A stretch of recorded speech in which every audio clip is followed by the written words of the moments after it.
Hi everyone, and welcome to episode 17 of the Irish Bulls podcast, Jack in the Box. It's Ian McClure here, and I have with me, as always, my co-host, Chris Mulholland. Afternoon, Chris. Afternoon, Ian. Chris, probably fair to say some of our listeners may be wondering how the return to Belmont is actually working out for you. Working out fine for me, but you might need to ask some of the players playing the rink along with me to see how it's working out for them. Oh, very good. I'm sure there's a few stories, Chris. I was just thinking to myself the other evening, you probably have more clubs now than Ryan Bell. Is it Dunluce, Belmont, Dumbarton, Belmont? Am I right? That's not that too many Belmonts and too many Dumbartons. That's not that many, is it? I tend to just move club when I move house. Right, okay. So there's generally a reason. I don't think I've fallen out with any of them yet. So No, you're a pretty loyal operator, to be fair. Chris, there's been lots happening domestically as we enter the last third of the outdoor season. I suppose just to continue our Young Guns theme from our previous episode, I guess one of the best places to start might be our men's under-25 inter-association, which was held recently at Ballymena. Was indeed, yes. Just the three teams involved in it. Unfortunately, ILB couldn't field a team in it. It's obviously be better if you had all four associations involved in it. Of course it would, yeah. You know, some of the other associations don't have a lot of players to go on. Obviously, ILB just currently don't have sufficient numbers in the male side. And they ended up with the Private Greens winning it. They ended up with a total of 24 points. The NIPBA were second on 12 points and the NIBA third on 6 points. But again, a good sounding board for some of our younger players to show off their talents and try and impress those that are involved in selection and other teams. And obviously there'll be an international team selected at some point at that level. Yes, we'll go away, I think, in September, I believe. I think it's the second weekend in September, possibly. Very good. That PGL under-25 team looks pretty standout. They've a lot of players who are playing senior league bowls now within their own PGL teams. They're obviously getting good practice at a good competitive level. So yeah, there's a number of very good players at that team. And we also had recently our women's inter-association side, or competition rather, that was played at Belmont. Yes, the senior inter-association was played at Belmont. I'll just touch on the junior. They have a junior inter-association, which for their junior league teams as well, which had been played at Nix previously. Again, with that, there was only 3 teams involved in that because the provincial towns don't have a junior league. So the convincing winners in that were the NIBA. In the senior inter-association at Belmont, the Private Greens come out on top of that again, 27 points. The ILB were in the runners-up spot for 19 points. And then you had the NIWBA and the PTWBA. I thought that was, obviously big congratulations and shout out to the ladies PGL, but I thought that was a good accomplishment for the ladies from down south to actually finish runners up. Yep, very much so. It's obviously interesting to know how, with their leagues, they still have their own ladies leagues and various ones, but the ILB, if you take the inter-association, the ladies finishing second in the senior, and previously, as we'd mentioned, the men winning the 15-man inter-association, on the back of all their successes in last year's Irish titles. They're probably going through a fairly good run at the moment. Well, that just moves us on lovely, Chris, to the men's 20-man inter-association competition, which has obviously always been held in May, but this year has moved to the month of August in Dublin at CYM and Crumlin. I think it's possibly the 15th, 16th of August, with the NIPBA, the provincial, the countrymen, the WE Association, going for 3 titles in a row. Yeah, I'm interested to see whether you think you'll manage it or not. I would say it'll be very difficult coming up against the might of the Parks and the ILB and indeed the magnificent players from the PGL. It would be difficult. Well, wonders in the back of the 15-man inter-association, and their success in that home advantage, are the ILB possibly starting out favourites now? Yeah, very possibly. Obviously, they dominated the Irish Championships as Dublin, as you rightly say, at CYM. So let's put the mantle on them. And I haven't heard the Greens, but I'm assuming in previous inter-association they played there, they played their home games at CYM as well. Yeah, I think it is CYM and Crumlin. So I think they're going to be hard to beat in their own backyard. Yeah. Okay. Well, let's watch that space. That's not until mid-August, folks. So keep an eye out on that. Chris, we've had a very interesting inaugural Para-VI National Championships, which took place at the Grove very, very recently indeed. And I know you were there to witness a fantastic day's bowling. Fantastic. If Dave's bowling is right, we ended up with 6 pairs in the PD, the physical disability pairs, and 4 pairs in the VI, the visually impaired. Just before I mention who come out successful in that, I think it'd be remiss if we didn't give a big shout out and thanks to Belfast City Council, who through the European City of Sport provided some financial assistance and enabled us to run that. So we're very grateful to them for that. So ended up very competitive bowling through the day. The winners on the visually impaired side of things in the bowls were Maureen Reid and Enos Hamilton. And the winners on the PD side were Mark Cairns and Brian Smith. Fair play. Big shout out to the guys for capturing the inaugural Irish Para Championships. Probably fair to say, Chris, another positive step forward in terms of our programme for those persons with a disability. Very much so. As we're aware, all the other countries run their own championships. Everybody in a slightly different vein or sort of rules for how they do it. We just wanted to get ours up and running as well. Hopefully it will be an annual event now. And as we've chatted about, hopefully we'll be able to do the same indoor during the indoor season as well. Ideally, I think we would both agree we would like to see us playing our competition and then playing the finals alongside, the mainstream and the men and the ladies going forward as well. So hopefully that will be another step that we'll get in the not too distant future. Yeah, fingers crossed on that one, Chris. It's also probably good to recognise that the Irish Bowls Federation as well has recently been awarded the DSNI Disability Sport Northern Ireland Inclusive Sport Award for Stage 1. I think it's referred to as the commit stage. So big shout out to the IBF for undergoing and, achieving that award. Yes, I think it's maybe one of 6 sports that's going through that at the moment, and obviously has achieved the first stage and currently working in the second stage. So I think it's showing that bowls is going in the right direction and is taking inclusivity, positively and trying to do the right things in relation to that, as it should do.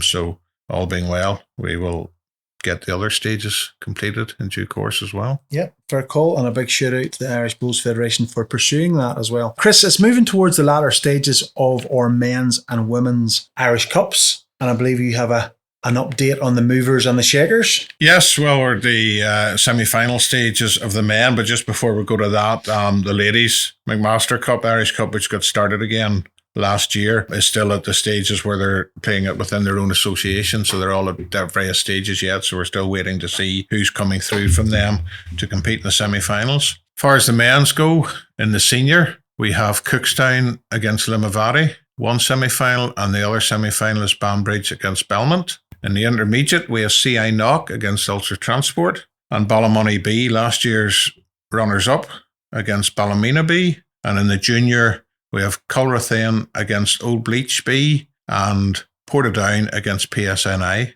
No Portrush in the semi-finals this year, 2-time holders. Yes, Chris, I like the little smirk you have on your face there. Our listeners will not be able to see that. But no Portrush, back-to-back Irish Cup champions, but the three-peat is no longer. Well, very hard to win one. You did very, very well to win 2, and you eventually, which probably had to happen, I believe, come out in the wrong end of a one-shot loss. We had a few one-shot victories over the last couple of years. Yeah, that's pretty fair. Swings and roundabouts. We played a very competitive Cookstown side a few weeks ago, and they got the better of us in a very competitive game. So fair play. Good luck to Cookstown. Good stuff. I'm going to get in first here, given that my club are still involved in it, but not that I'm playing on the A team and involved in the Irish Cup. Cookstown, Limavady, Banbridge, Belmont.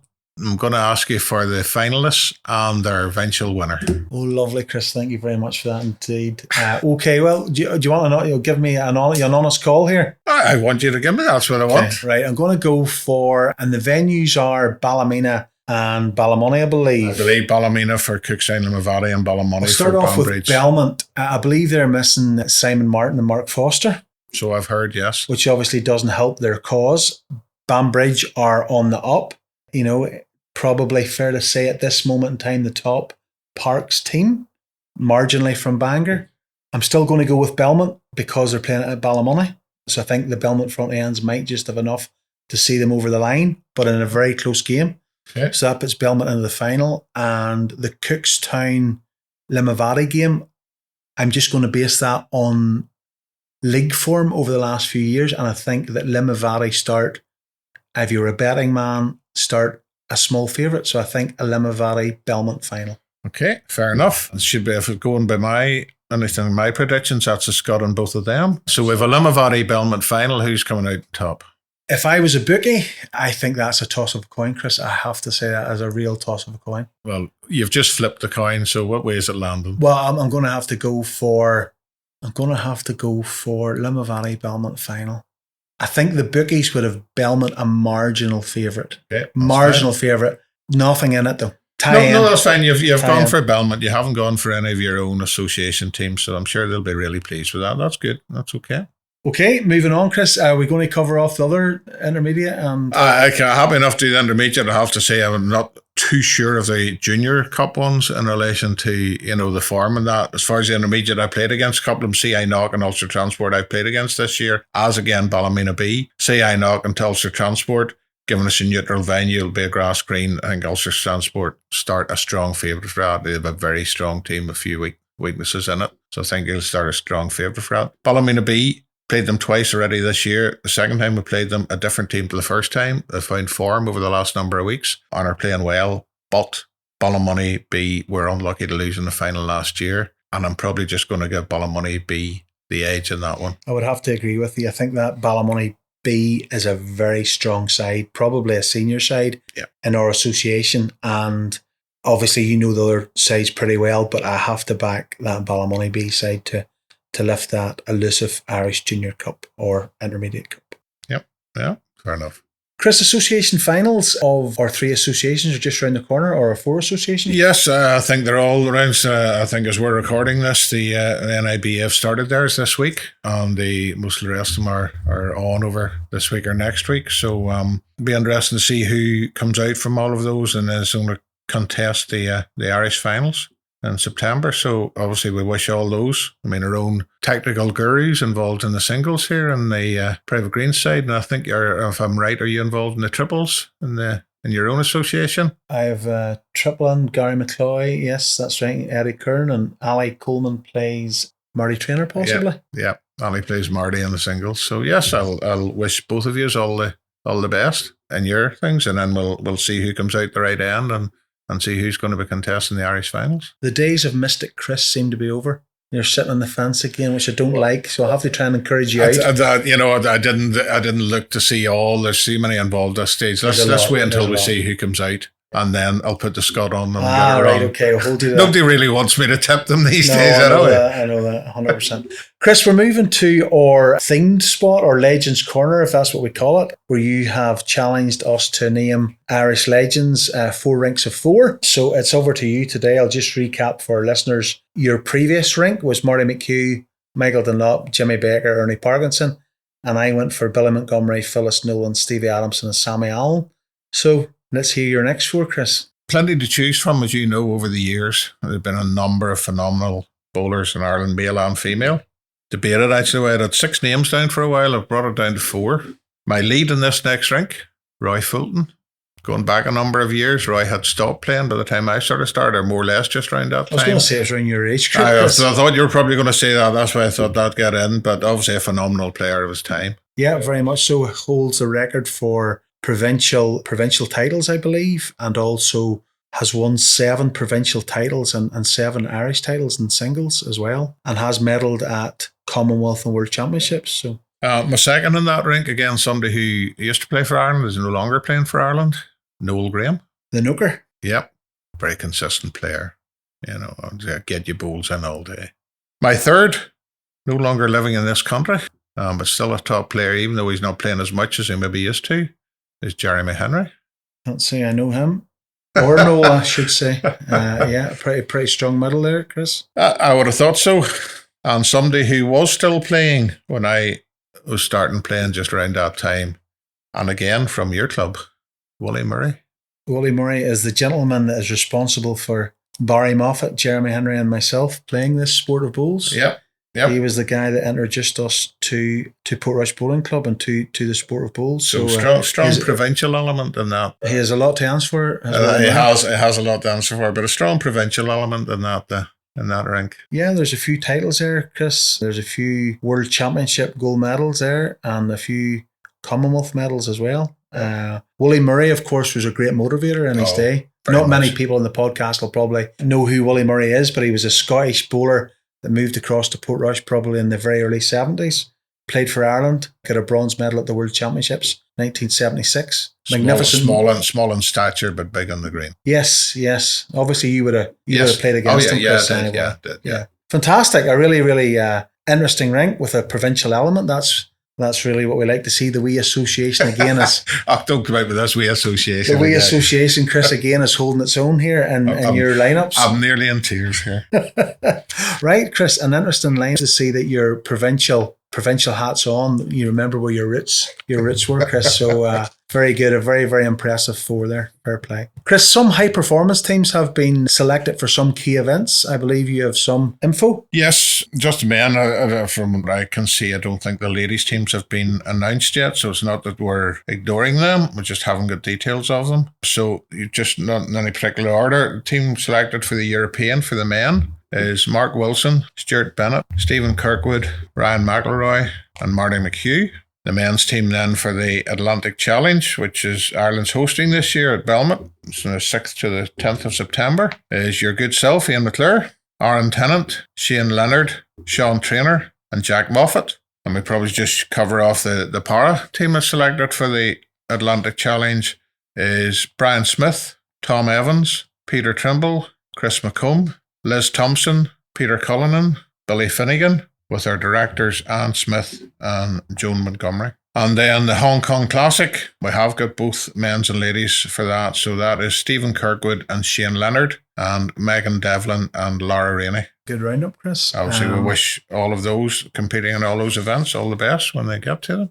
And Chris, just moving on then to our club development activities within Irish Bowls at the moment. I know there's going to be another club engagement survey 2.0, which was launched probably 4 or 5 years ago and actually informed a lot of the development activities for Irish Bowls in terms of strategy and planning the way forward, etc., etc. And that feedback was gathered from our clubs via that club engagement survey. And I believe we're going to relaunch that over the next few weeks. Yes, that'll be going out to club secretaries again and ask them and complete that. And obviously we would appreciate it if they did try and base it on some of the things they'll have to, take their knowledge of, in relation to it. But we obviously had a good response the last time, and we would hope for the same this time. And it'll give us a flavour of, because we're asking some similar questions, how the demographics have changed, but also be a few other questions in as well, just with the changing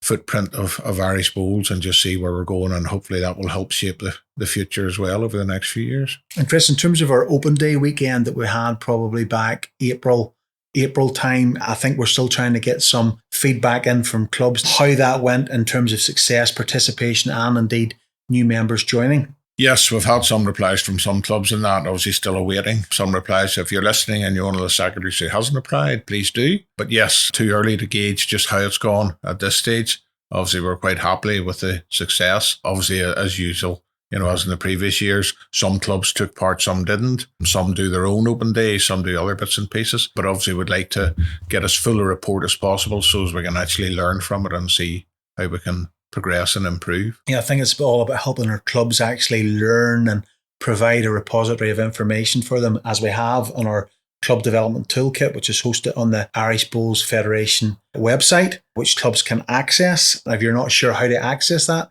please drop Chris or myself a text or an email. Yes, there's a lot of good information there. Some put on recently, and it gives some case studies, various examples. It gives information on sort of roles within clubs, like secretary, treasurer, just if you're not sure, and governance issues, and some good insights into some bits and pieces in relation to the para bowls as well. Yeah, and all those good news stories of what to do, what not to do, and shared examples and things like that. So there's a really good, as I say, repository of information there for clubs to access. And it's really important that obviously we try and get new players into this sport, Chris, and increase our participation. Yeah. And the more opportunities we can provide for people to get into the sport, the better.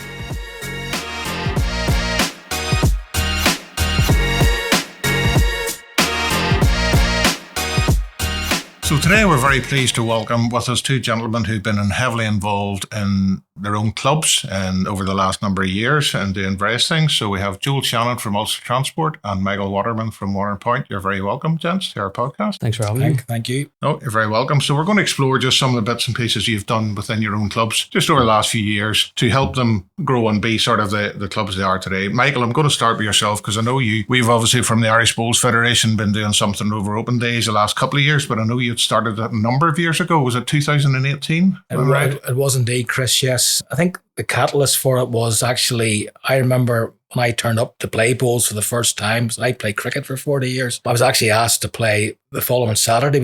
Warren Point only had 15 players and I became the 16th. So we were struggling badly for a team. And then about a year later, a couple of us decided to try and grow the club. So what we did was we approached the local paper and we also then contacted various clubs and societies and bars, I suppose, in the town and said, would they come up one Saturday or one Sunday actually, and would they put a wee team of 4 players in? So we started from that. Then COVID obviously came, it stopped. But I think we've grown the club from about, 16 players then to over 50 now. Right. And of those 50, I would say 80% have come from the open day. I mean, that's amazing just to get that number and those number of years. So you were inviting sort of, as you said, local bars or local companies and that within the town. Did you then have members who were willing to come out and sort of support them and sort of take a team each? Sort of, is that the way you tried to do it within the club? At the start, it wasn't. We just said come up and throw. But then as it developed, yes, we decided to have a mentor in inverted commas, and then they would have the 3 and they'd show them what to do. And then I suppose from that you get 3 or 4 members a year. But once, let's say the new member A says, I might bring my wife or I might bring one of my mates. And again, it goes from that there. So I think this year we had about 75 at our open day, and we probably got about 6 or 7 new members from it. I think it's great because I think clubs you've increased over the years, and some years probably get more than that. But any club getting 4 or 5 new members at any stage can mean they're still going in 5 years' time. Correct.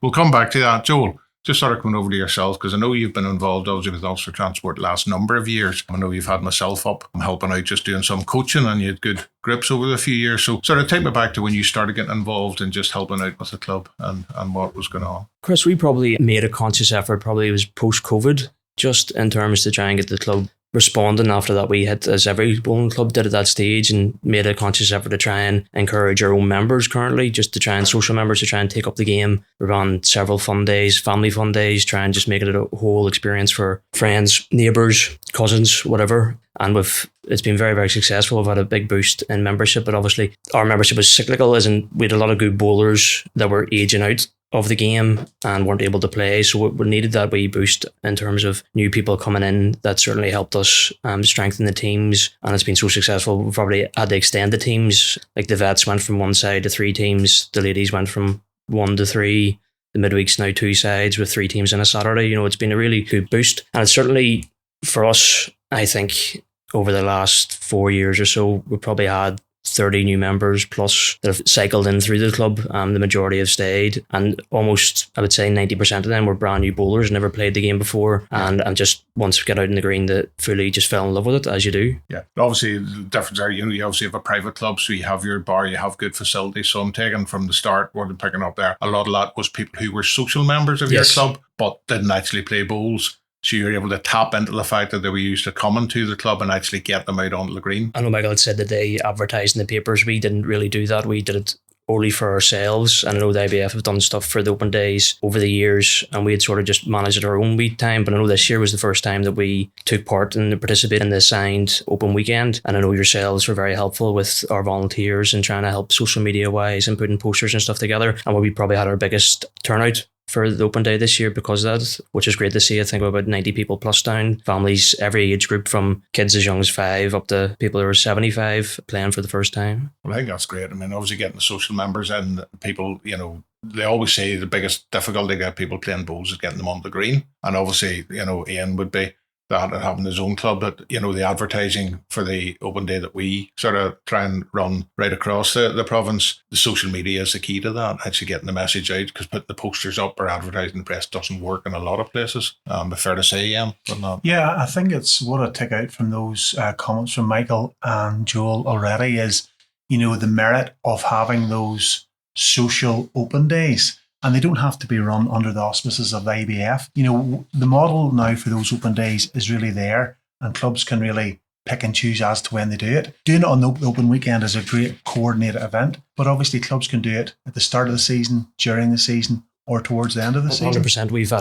We did our second one there not so long ago, maybe 3 or 4 weeks ago, and again it was hugely successful. Ran a barbecue. The social members, our volunteers, I couldn't speak it more highly of, because they took it upon themselves. Not even people that were on committee, actual volunteers for the thing, put their hands up and said, "Listen, we'll run this here," but obviously there's only so many hours of the day, and it can't always fall on the same people. So these individuals ran the day really, really well, and even from that we got 2 new members automatically. Just that's halfway through the season out of it, and one of them has actually played his first match last week for the first time, so he's got the bug himself. I think that's great. That's like any club, you need a catalyst, one or two people to sort of run it and take it on, but you can't do it on your own. You need the support. I think that would be something you've said in the past, Michael. You obviously need the support within your club. Correct, yes. It's if you rely on just one person to do it, that's not good. Not just for the organisation, but for the club itself. If you get 2 or 3 people involved, and as Joel says, and some other people get involved, that also is good to help develop the club. But if you're relying on one person to do everything, if that one person leaves, you're back to square one again.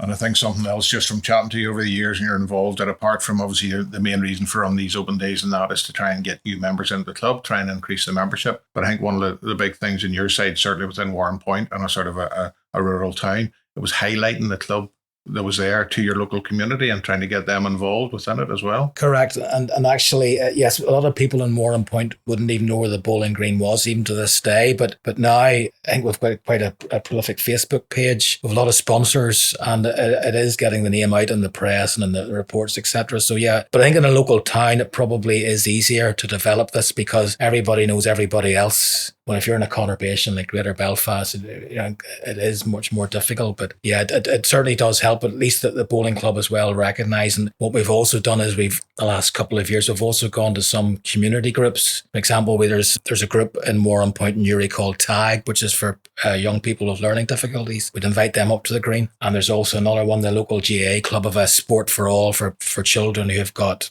both physical and educational difficulties, and they come up, kids from 5 and 6 up to 16, 17, and from that we've actually got some of their parents have actually joined the club, and we got a local business actually who sponsored us to buy all the junior bowls. Yeah, that's brilliant. I'll come back to actually the school thing there and the kids with learning difficulties with Joel, because I know Ulster Transport have done some, but just before I leave you there, something Joel mentioned about the last one that they ran and some of the other club members did, and they did a barbecue and that. I think that's generally been your approach, hasn't it been, when you do open days to try and get people there? Yeah, we have a barbecue, and then of course a barbecue costs money, so what we do is we actually run a ballot, and it actually pays for everything. So and it pays for whatever we bought. We get some local businesses again, give a few prizes, members bring some, and then any extra left over we give to the president's charity. But yeah, I think that obviously in the open day, the most important thing is getting good weather. Which we've been lucky in a few times. Every year we've had it. We've been blessed in that way. You need good organisation, but either by direct contact or more and more be social media. But I think, as Joel, you say, if you get people onto the green, they start to enjoy it, and that's the important thing. But I think if you make it like a barbecue, a few beers, maybe not. But if you get that, people see the fun side of it and say, "Oh, that's good crack." It's hard not to fall in love with it once you play on those wee things. It really is. Yeah, I think also, guys, the fact that in terms of your participation numbers they're so high, 90 and 75 or whatever, even though you're only probably getting a small proportion of new members, but participation's so key, because those folk now have maybe had a good day, they'll spread the word, possibly they'll maybe come back next time and they might join the following year. You just don't know. 100%. And it's a successful day for the clubs, income wise. It's a big boost for clubs that are struggling, of even having 4 of those days once a month for the smaller clubs. If you're making a few £100 extra out of it, a portion goes to charity as we support as well. But it's a massive help for the clubs that are struggling. I suppose that the key thing again that I'm taking out of that is the fact that you need some elbow grease to it. You need your volunteers. 100%. You need a couple of leaders to organise and put their shoulder to the wheel. Yeah, very much so. I'm just going to come back on where Michael talked about having local community group and a group where kids with learning disabilities.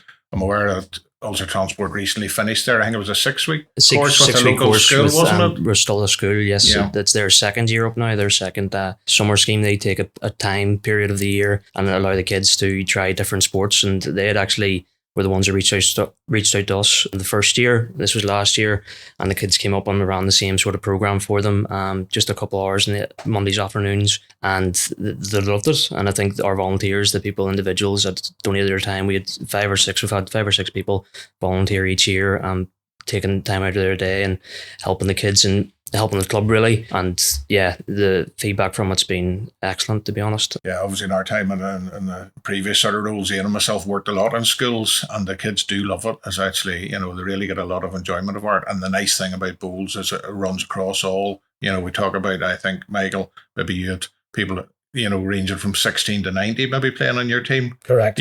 Which is nice. It shows that, it runs across all ages, all genders, and all abilities or disabilities. It's a sport that really is open for everybody. It's something from us that we've discussed and want to try and reach out further, because that's certainly an age demographic that we would be weak on at the club. We would like to try and get more teenagers involved, even late teens, early 20-year-olds involved and stuff like that there. So it's something we're going to try and make a conscious effort about, certainly next season, to reach out to a few other schools or groups. I listened to you said about the groups around Warren Point, and you've reached out to, which is an excellent idea, and it's something we probably should try and follow suit with. And another area, again, maybe a bit older, is, one area we've targeted is actually sports clubs, because a lot of guys are going to play, playing football or Gaelic or rugby, whatever it may be, and they finish, they hang up their boots. Now, a lot of them will take up golf, but other guys are nothing to do on a Saturday. And okay, when you play bowls on a Saturday, much of the crack is actually going up in the car to the match, the banter beforehand, then the way back, the post-mortem, you should have done this, you should have done that.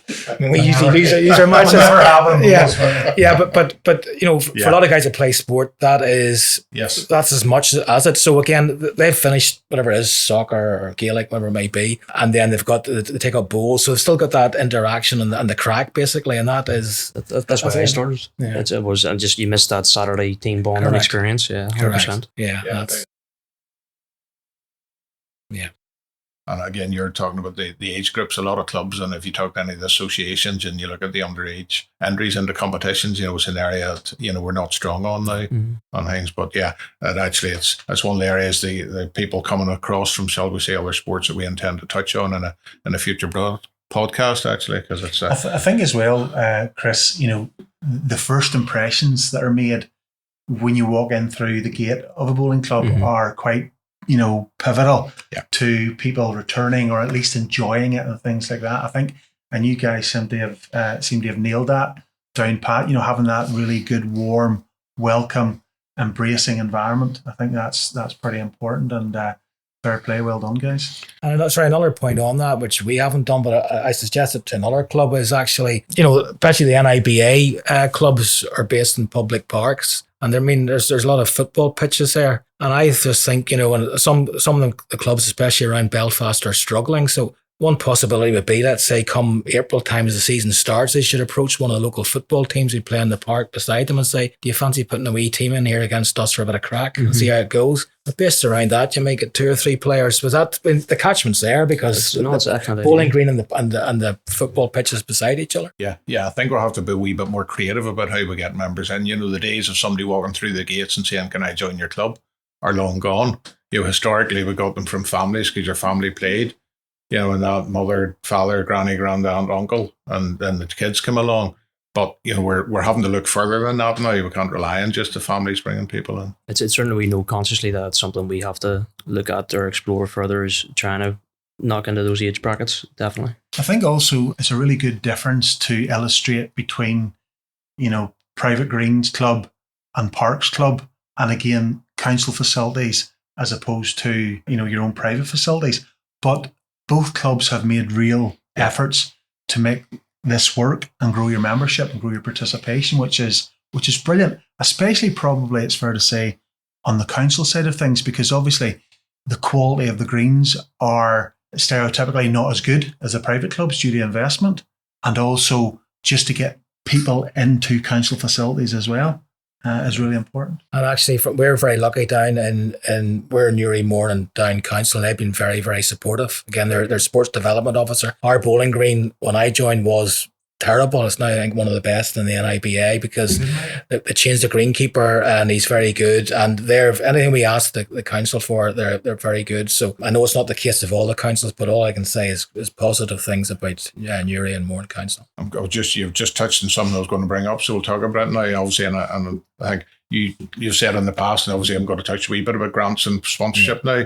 I know you've done a bit of that, Michael, and you've always said it's important to get in touch and get to know your council sports development officer because it can open a lot of avenues, and opportunities. Correct. Yeah, we got I think it was the third year of our open day. We got, I think, £1,500 grant. I think it was from the Community Foundation. And again, it came through the sports development officer. Also, we were looking for a defib unit. Again, I asked him, he said, yeah, do this, do that. And again, we got a defibrillator for nothing. It was part of the grant. So again, there's also there's a group actually in Newry called Age Well. It's for anybody over 55, and you go to them. They actually they advise groups and societies on how to go about getting grants. And again, I've used them as well. So obviously that's just for our area, but there'll be other groups around Belfast or wherever it may be who are looking for people perhaps older, and can give them advice, which again, you tag into that. I think it's good. There are grants available, and obviously they vary. We know from working with clubs, again, that it vary from council area to council area. Yeah. But there are ones there, and it's always worth getting to know your local council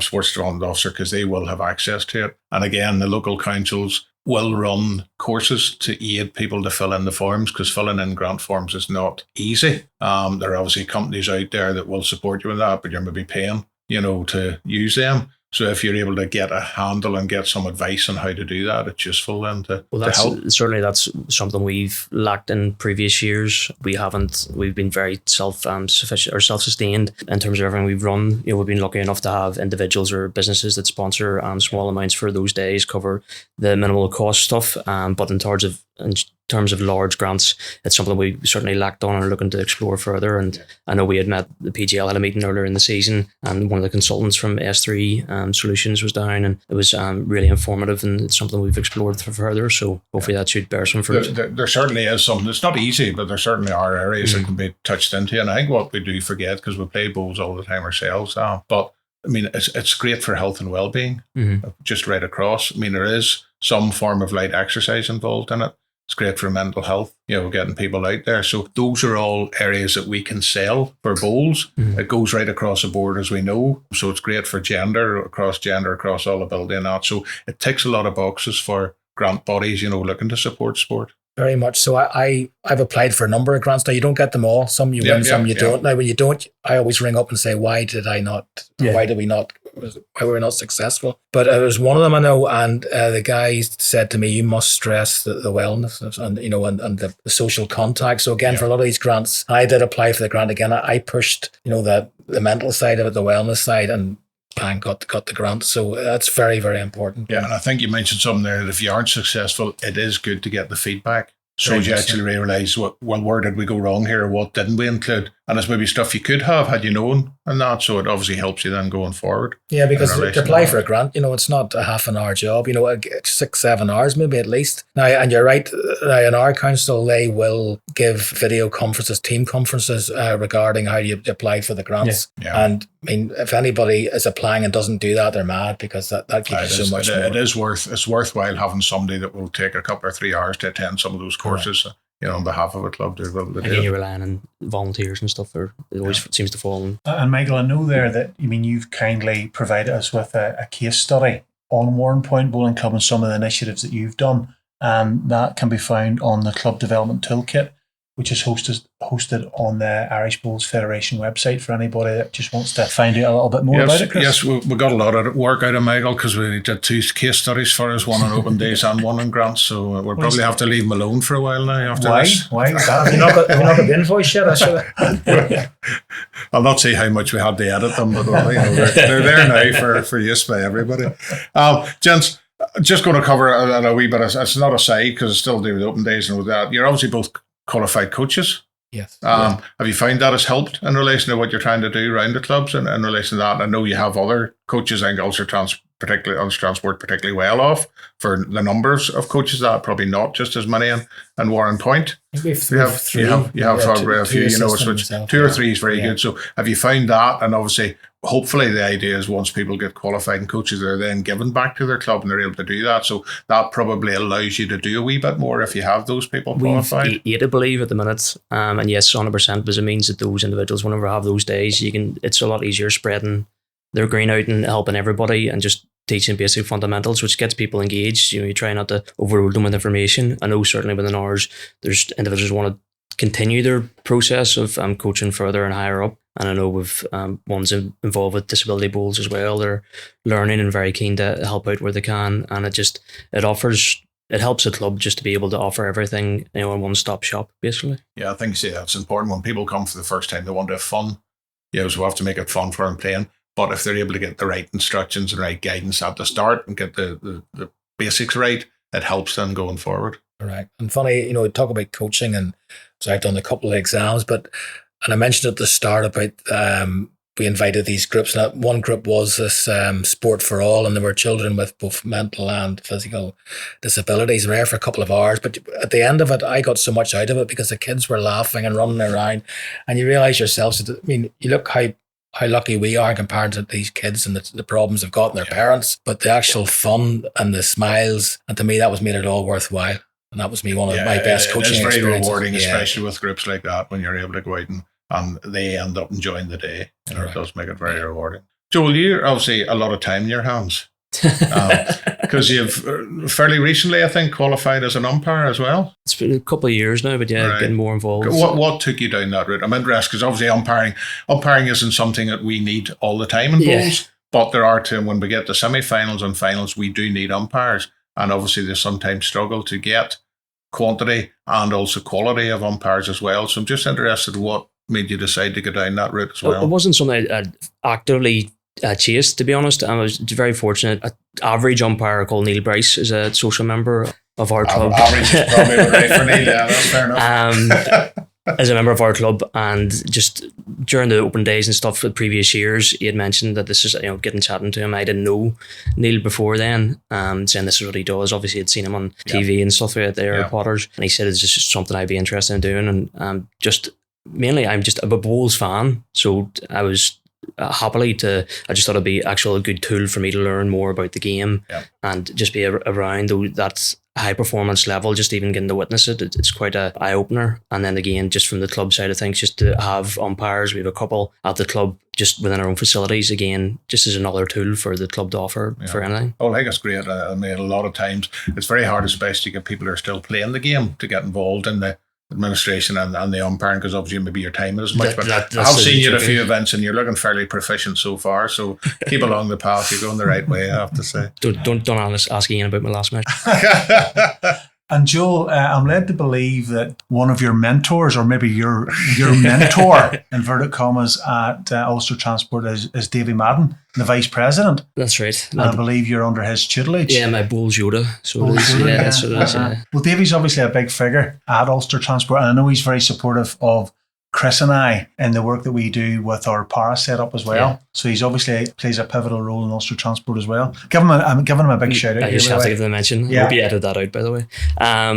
No, the feedback from Davy and Joe Montgomery and Thomas Thornbury with what they do around the para bowls, following yourselves, and they absolutely love it, and they're really, really happy to give back to bowls in that way, and they get a lot out of it, being able to help these people start out. Yeah. Well, obviously, Dave and myself are very, very grateful for their help. All the ones that help in relation to our regular hubs on a Tuesday and a Thursday in Belfast and Portrush, Ballymoney, and obviously all our directors who help us out in relation all the time. I mean, our VI bowlers couldn't go out there without somebody helping them. So I think they actually enjoy doing that side of the game more than actually playing the game.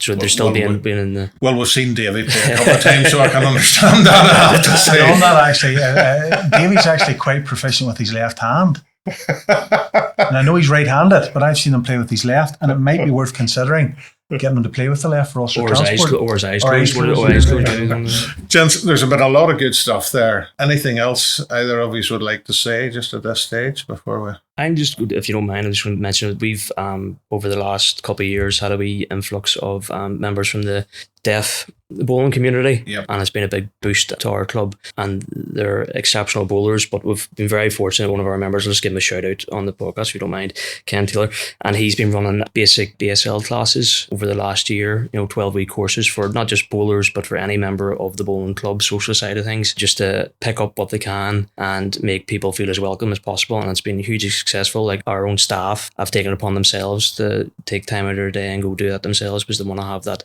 ability for communication and stuff. I don't mind you giving a shout out at all to Ken. I learned BSL Stage 1 and Stage 2 from him many years ago. He's a character. He is. And he's very, very good. And it's good to have him. Yeah, it's good to have him at the club. He's a good lad to be about. He's sort of been involved, bowls a few years himself, just around clubs. Yeah. So that's good to hear. It's good to hear that others are getting involved. And I knew you had a few deaf bowlers, enjoying there. So that's good. Michael, any last words of wisdom? No, just if anybody's, if any other club and they want to contact me and ask me advice of what we've done well and what we've done wrong, feel free. If you speak to you, Chris, you can give me my number and do that there. I echo that as well. Yeah. And actually doing it is also enjoyable as well, because when you see the club grow and you see people coming in, it gives you, you say, it gives you positive feedback too, but it's a positivity. So it's not everything is going to work. No. And we're still trying to learn, and you need your volunteers to try things. Like there's certainly after this conversation with you, Michael, today, there's things that I'm going to take away and say, listen, this is bits that we're going to try and do ourselves to try and help us. You're not going to get any success by not trying anything. Yeah. Correct. Well, I think the thing is, you try it. If it doesn't work, you're no worse off. But you don't know until you try it. And then you try it slightly differently and you change it. And what works one place won't work another. Same, you're both coaches, you'll go out with a group and do one thing one day, and you do the same thing with a different group the next day, and it won't go anywhere near as well, or it'll go better, and you wonder why. So it's all about trying things and just trying to find out what works. Ian, any final comments or words? No, I just think very, very positive stories, and hopefully our listeners will benefit from it. I'm sure they will. Really good news stories and really positive, folks. So yeah, congratulations, well done, keep up the good work, sort of thing. So it's not all about gold medals and medals at high performance events, which is brilliant, by the way. This is down to the nitty gritty of keeping clubs afloat, growing clubs, and this is the crux of Irish bowls. So that's the easy bit for you. So this is what you've been dreading now. So we're now Ian's going to ask you that we're going to ask for your perfect Irish bowler between you. So we're going to go between one or the other. Ian will ask the questions. Only rules are they have to be from Ireland. Don't necessarily still living in Ireland. Can be male, female, short map, stadium map, somebody from your own club, doesn't matter, whatever. So we're just going to get your perfect Irish bowler between the two of you. So, and you can only use the same person once.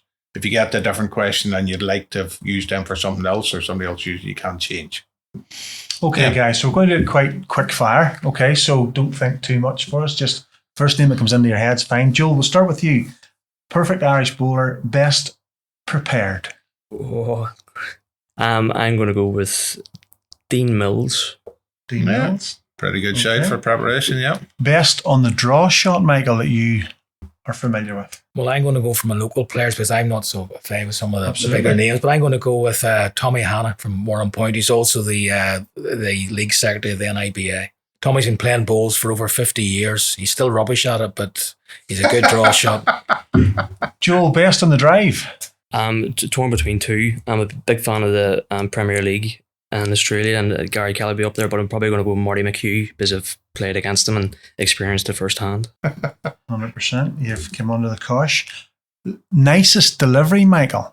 I'm going to go with funny guy Philip Crummy. I've only met recently, but Philip, I saw him play in a couple of representative games. But also Philip has also given me some good advice, so that's come into my head first. Yeah, Philip's a good lad. I'm surprised at that one. I thought I had a bit of a wobble on it, Phil, but there you go. But look, you're a much better bowler than me, so I don't know. No, I know Philip will be pleased with that. He's got the. I know Philip pretty well, so I can say that, Michael. Yeah. Under pressure, Joel, who would you have when you're under pressure and there's 4 against you and the match is against you?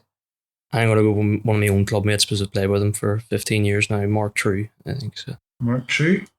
Transport stalwart. I think they're both just trying to make sure they can get back to their own clubs and hold their heads high. And back to you, Michael. Best team person? Well, that's a good question. Who's a good lad or a good woman on your team? I'm going to go again one of the locals, and it's just one of the girl players, Tina King. She's very good, and Tina's her husband's the president this year, but Tina's very good at club. She does the treasurership, and she does a lot of activity around the club, that's very important. Fantastic. Mentality monster.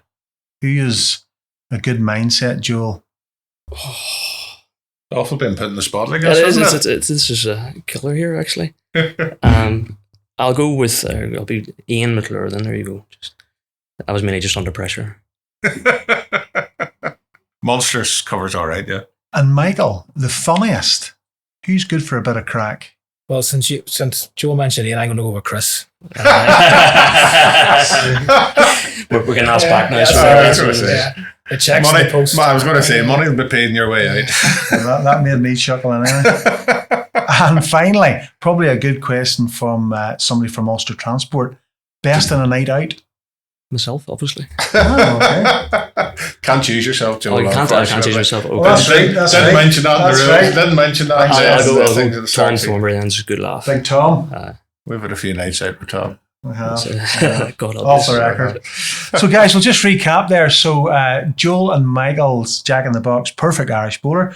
We have best prepared Dean Mills, best in the draw Tommy Hanna, best in the drive Martin McHugh, best delivery Philip Crummy, under pressure Ulster Transport stalwart Mark True, best team player Tina King, good to get the girls in, mentality monster myself for whatever reason.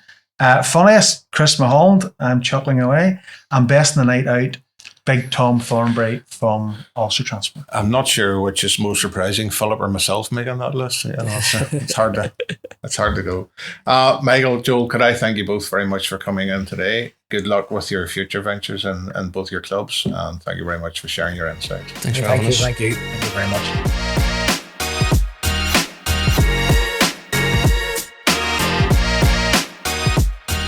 Well, Ian, how do you think that went? A lot of good information from Joel and Michael.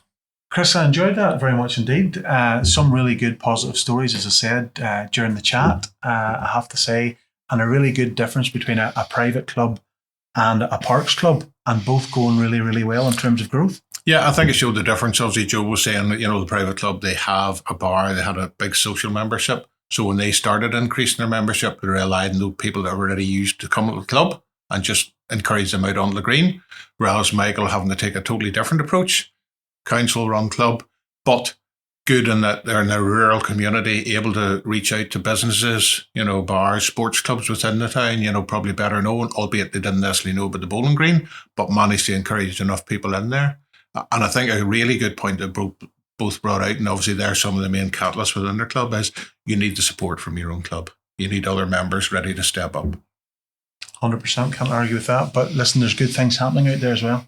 There is, and like Ian said earlier on, if you're looking at information, there's plenty within the toolkit area of the Irish Bowls Federation. Thanks for listening, folks. Please tune in to the next episode of the Irish Bowls podcast, Jack in the Box.